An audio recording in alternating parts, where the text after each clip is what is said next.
پیش‌درآمد دشتی شماره 2 از ساخته‌های استاد موسی معروفی.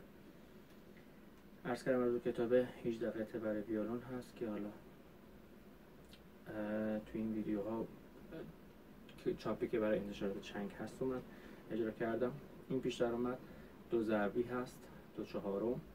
و اینکه علامت فای سوری داره با کوک میلا ره سول اجرا میکنیم. 1 2 می سی سی ره سی سی دو سی لا سی کرون لا سی لا سول لا سکوت ره ره لا لا سی کرون سول لا سی بکار سی دو سی لا دوباره کرون لا سی لا سول سول سکوت ره دو سی لا سول فا می ره می فا سول لا سی دو لا ره دو سی لا سی دو سی سکوت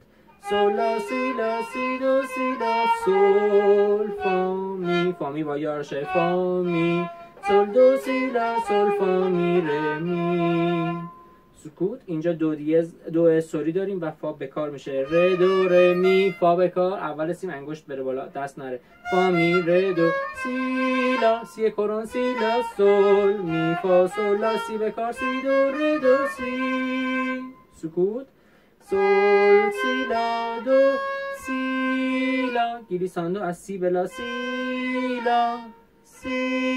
لا سول فا فا می لا سول سول فا فا می می ره می سکوت سول فا لا سول سول فا سول لا سول فا می ره لا سول فا سول لا سی لا سول سول فا سول سول فا فا سکوت سول لا سی لا سی دو سی لا سول فا می فا سول لا سی لا سول فا می ره می فا سول لا سول فا می ره می آخرش آروم میشه لا لا می. و اینکه بخوایم سر هم اجرا کنیم و تندتر. 1 2